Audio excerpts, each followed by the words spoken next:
नमस्कार दोस्तों, फिर से मौजूद है आपका दोस्त, आपका होस्ट सोनू चौधरी। उम्मीद करता हूँ आप लोग सभी खुश होंगे, मस्त होंगे। इससे पहले हमने एक सीरीज़ कंटिन्यू की थी, that is called chemical equation की सीरीज़। लेकिन उसमें मेरा मानना ये है कि जी क्वालिटी, जो वीडियो क्वालिटी थी वो कुछ ठीक नहीं थी। उसी सीरीज़ के लिए एक फिर से आपके लिए एक छोटी सी क्लास लेके आए हैं, that is called a marathon class. तो उम्मीद करता हूँ ये मैराथन क्लास आपको समझ में आएगी। जैसे जैसे धीरे धीरे इंस्ट्रूमेंट की सुविधाएं उपलब्ध होती रहेंगी, वैसे वैसे आपकी जो वीडियो क्वालिटी है वो धीरे धीरे सुधरती रहेगी। तब तक आपको ये ध्यान रखना है कि कंटेंट में किसी प्रकार की कोई कमी ना हो। कंटेंट आपके लिए ऐसा होना चाहिए which is responsible for solving the question, जिससे क्वेश्चंस को आसानी से क्या किया जा सके, सोल्व किया जा सके। तो ये पहली बार उम्मीद करता हूँ ये चीज़ आपके लिए तैयार की जा रही है, तो ये चीज़ तो आपको कम से कम पसंद आएगी। अगर आपको ये चीज़ पसंद आती है तो ज़्यादा से ज़्यादा लोगों को शेयर करना है, सब्सक्राइब करना है और चीज़ को क्या करना है, लाइक करना है। उसी चीज़ को शुरू करने से पहले आजकल का जो दौर चल रहा है लोगों का, आजकल जो लोग हैं वो क्या करते हैं, एक दूसरे की बुराई करने में भरोसा रखते हैं, या फिर आप कह सकते हो किसी की चमचागिरी या चुगली करने में क्या करते हैं, भरोसा करते हैं, या फिर किसी को दबाने की क्या करते हैं, कोशिश करते हैं। इन दो लाइनों से उन लोगों के लिए और उन सभी प्रकार के लोगों के लिए जो उन चीज़ों से क्या करते हैं जी, कोशिश करते हैं आगे बढ़ने की। तो चार लाइनें की अगर बात की जाए तो आपकी जो चार लाइनें हैं वो चार लाइनें क्या कहती हैं जी। सबसे पहले गौर फरमाइएगा, अर्ज किया है, क्या किया है, अर्ज किया है, बेइज्जती और बीवी अजीब चीज़ होती है।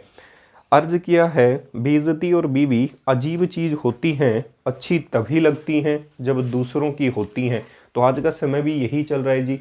किसी भी चीज़ को आप नोटिस कर सकते हो, बेइज्जती अगर किसी दूसरे की होती है तो खुशी किसी अन्य व्यक्ति को मिलती है। तो आपको सिर्फ अपनी मेहनत के ऊपर फोकस करना है, ना कि किसी की चुगली करनी है, क्योंकि आपका काम है सिर्फ मेहनत करना। एक ना एक दिन, 2 साल बाद, 4 साल बाद, 8 साल बाद आपकी मेहनत ही आपके काम आएगी, ना कि चुगली की हुई चीज़ें।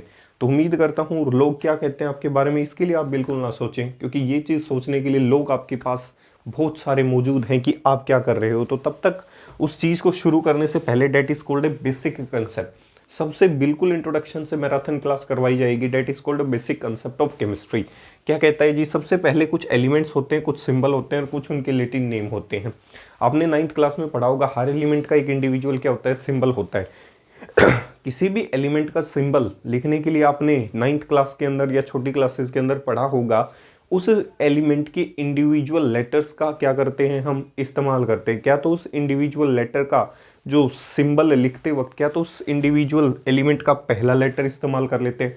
अगर किन्हीं दो एलिमेंट के पहले लेटर सेम हो जाएं तो दूसरा लेटर इस्तेमाल कर लिया करते थे। अगर मान लो किसी भी सिनेरियो के अंदर, केस के अंदर दोनों ही लेटर सेम हो जाए तो कौन सा लेटर इस्तेमाल कर लेते थे, थर्ड लेटर। जरूरी नहीं कि हमेशा सेकंड लेटर के आधार पे ही आप सिंबल क्रिएट करें, लेकिन इंट्रोडक्शन जैसे जैसे केमिस्ट्री आगे बढ़ी तो देखने को मिला कुछ ऐसे एलिमेंट्स हैं जिनके जो सिंबल हैं और जिनके जो नाम है वो बिल्कुल वेरी कर रहे हैं। अब क्वेश्चन ये कि ये नाम और सिंबल एक दूसरे के साथ मैच क्यों नहीं कर रहे, तो उनके लिए जो नाम लिखे गए that is called Greek name, या फिर आप क्या कह सकते हो, लेटिन नेम। जैसे एलिमेंट सिंबल और लेटिन नेम, लिथियम रहा होगा तो उसके लिए सिंबल Li, सोडियम रहा होगा उसके लिए सिंबल Na, तो क्या लिखा गया होगा, नेट्रियम।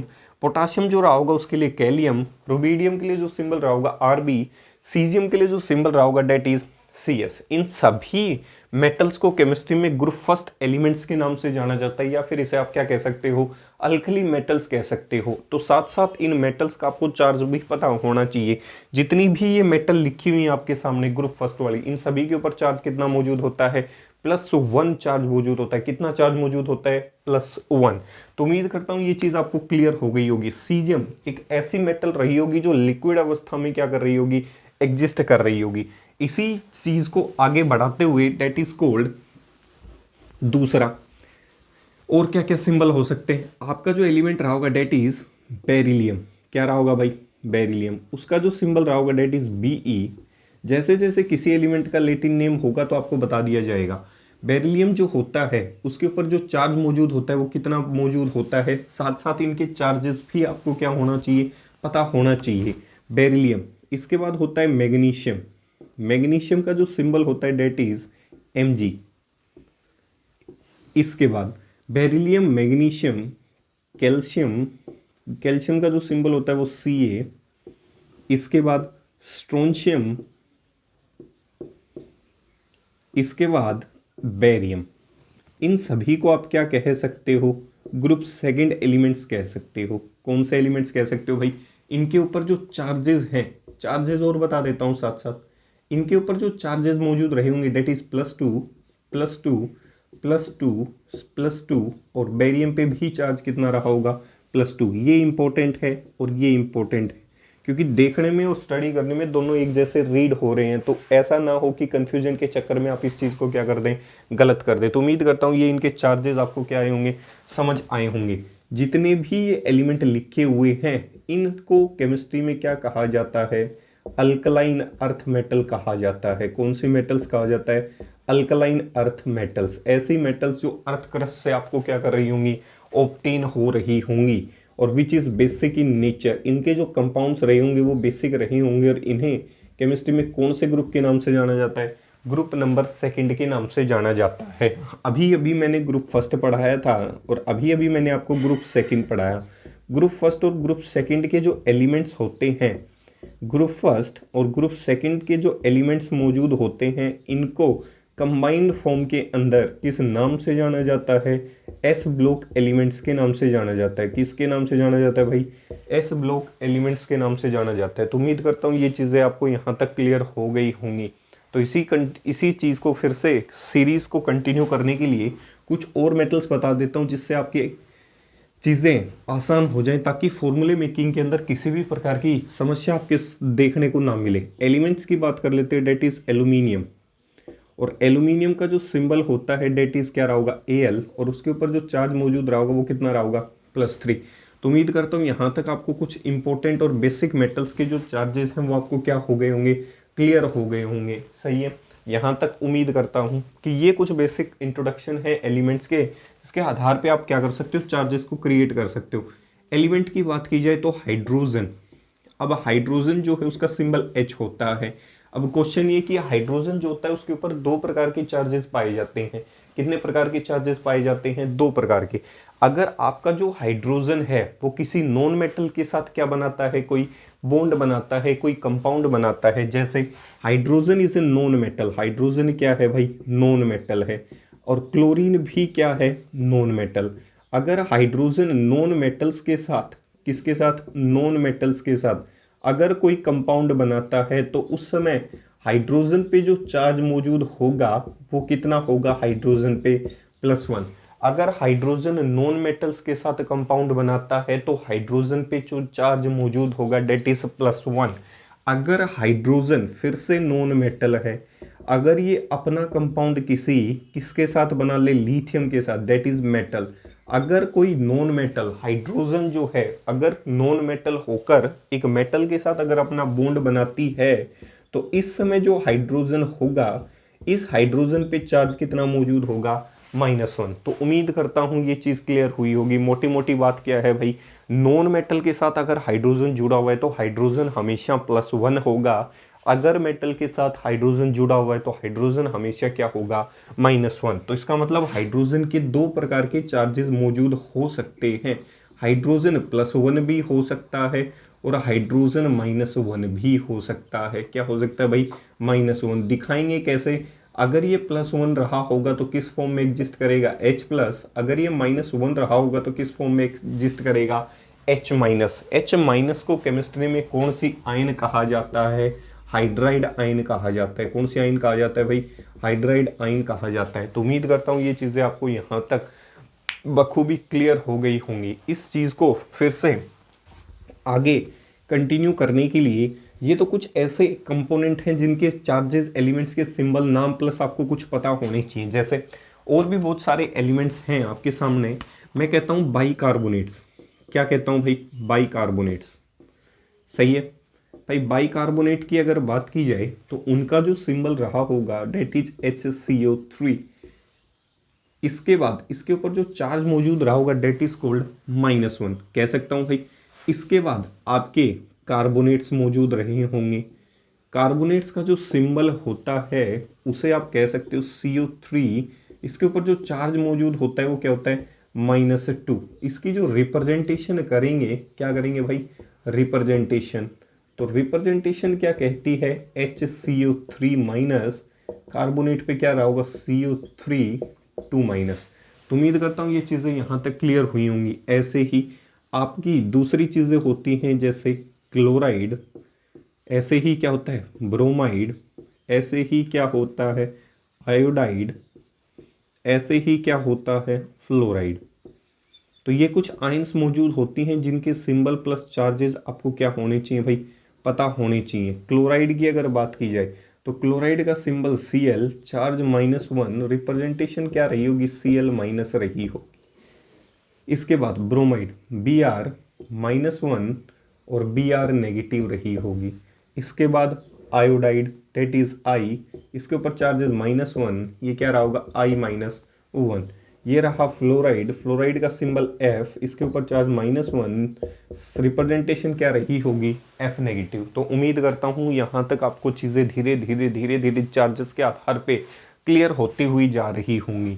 ऐसा नहीं है कि यही कुछ इंपॉर्टेंट चार्जेस हैं, और कुछ इंपॉर्टेंट चार्जेस आपके सामने फिर से लिखने की कोशिश करता हूँ ताकि आप आसानी से किसी भी एलिमेंट का क्या बना सकें, फॉर्मूला बना सकें। जैसे मैं कहूँ सल्फेट, तो सल्फेट का जो सिंबल होता है डेट इज SO4, इसके ऊपर जो चार्ज मौजूद होता है वो -2, इसकी जो रिप्रेजेंटेशन होती है SO4 2-।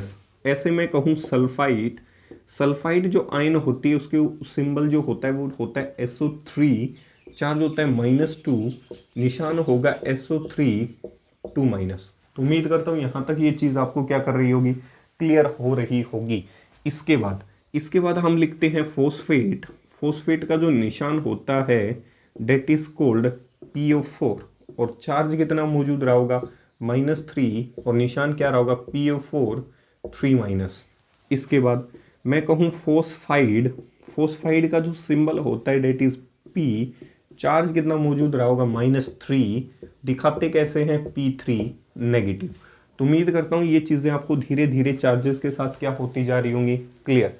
किसी भी चीज़ का फॉर्मूला अगर आप बनाना चाहते हो तो ज़्यादा कुछ नहीं करना, आपको सीधा सा प्लस और माइनस के चार्जेस ढूंढने हैं जिसके आधार पे आप आसानी से किसी भी फॉर्मूले को क्या कर सकते हो, क्रिएट कर सकते हो। इसके बाद मैंने कहा नाइट्रेट, क्या कहा भाई नाइट्रेट, नाइट्रेट का जो सिंबल होता है वो होता है NO3, चार्ज मौजूद रहा होगा -1, निशान रहा होगा NO3-। मैं कहूँ नाइट्राइट तो NITRITE, दोनों में फ़र्क है दिख रहा होगा। आइट जो होता है उसका मतलब होता है NO2 नाइट्राइट -1, निशान क्या रहा होगा NO2 नेगेटिव। ये कुछ इंपॉर्टेंट सिंबल्स हैं जो आपको क्या हो जाने चाहिए, पता हो जाने चाहिए। ऐसे ही मैं कहूँ सल्फाइड, तो जो सल्फाइड होता है वो सल्फर, निशान हुआ होगा सल्फर, चार्ज -2, डेजिग्नेशन या रिप्रेजेंटेशन क्या रही होगी S2-। तो उम्मीद करता हूँ यहाँ तक ये चीज़ें आपको आसानी से क्या कर रही होंगी, क्लियर हो रही होंगी, क्लिक कर रही होंगी, चमक रही होंगी ये चीज़ें आपके दिमाग के अंदर। इसके बाद ऐसा नहीं है यही कुछ मौजूद है, मैं कहूँ जी आपकी परमैंगनेट आयन, पर मैंगनेट सिंबल जो रहा होगा डेट इज MnO4, चार्ज मौजूद रहा होगा -1, रिप्रेजेंटेशन MnO4-। ठीक है जी। मैं कहूँ मैंगनेट, क्या कहूँ भाई मैंगनेट, सिंबल क्या रहा होगा MnO4, चार्ज क्या रहा होगा MnO4। इसको एक साथ दिखा देता हूँ भाई, इसकी जो कंप्लीट एक्सप्लेनेशन है वो होगी MnO4 2-। इसकी जो रिप्रेजेंटेशन है वो क्या होगी MnO4 2-। इसके ऊपर जो चार्ज मौजूद होगा डेट इज क्या रहा होगा -2 मौजूद रहा होगा। ऐसे ही आपके सामने और भी बहुत सारी चीज़ें मौजूद होती हैं, जैसे मैं कहूँ हाइड्राइड, तो हाइड्राइड जो सिंबल होता है हाइड्राइड H, चार्ज -1, रिप्रेजेंटेशन क्या रहा होगा H-। तो ये कुछ ऐसे सिंबल्स हैं जो आपको कम से कम पता होने चाहिए, जिसके आधार पे आप क्या करोगे, फॉर्मूले क्रिएट करते हुए नज़र आएंगे। तो इनके आधार पे आप आसानी से किसी भी चीज़ का क्या क्रिएट कर सकते हैं, फॉर्मूला क्रिएट कर सकते हैं। ऐसा नहीं है कि यही कुछ हैं, इनके साथ साथ कुछ कैटाइंस और भी मौजूद होती हैं जिसके आधार पे आप आसानी से फॉर्मूले मेकिंग कर सकते हैं। जैसे मैं कहूँ सिल्वर, तो सिल्वर जो होता है उसका सिंबल Ag, और ये मेटल है जिस पे चार्ज +1, तो इसकी रिप्रेजेंटेशन क्या रही होगी Ag+ कह सकता हूँ। इसके बाद मैं कहूँ आपकी मरकरी, क्या कहूँ जी, मरकरी। मरकरी का जो निशान होता है डेट इज Hg। इसके ऊपर दो चार्जेस मौजूद होते हैं। इसके ऊपर कितने चार्जेस मौजूद होते हैं, +1, और दूसरा कौन सा होता है, +2। +1 को रिप्रेजेंट करने के लिए Hg22+, और +2 को रिप्रेजेंट करने के लिए Hg2+। अब ये जो होता है +1, मरकरी जब +1 होती है तो इसे मर्क्यूरस कहा जाता है। क्या कहा जाता है, मर्क्यूरस। और जब मरकरी +1 में हो तो इस मरकरी को क्या कहा जाता है, मर्क्यूरिक कहा जाता है। अब सिल्वर का नाम कहाँ से आया होगा, तो सिल्वर का जो लेटिन नेम होता है डेट इज कोल्ड अर्जेंटीनम। क्या रहा होगा भाई, अर्जेंटीनम। ऐसे ही यहाँ पे बात कर लेते हैं हम किसकी, आयरन की। आयरन जो होता है उसका जो सिंबल होता है डेट इज Fe। क्या रहा होगा भाई, Fe। इसके ऊपर जो चार्ज मौजूद रहा होगा वो +2 भी होता है, और आयरन पे चार्ज कितना होता है, +3। अगर आयरन +2 रहा होगा तो उसका निशान क्या रहा होगा, फेरस। उसका नाम क्या आएगा, फेरस। अगर उसी आयरन का +3 रहा होगा तो निशान क्या होगा, फेरिक। उम्मीद करता हूँ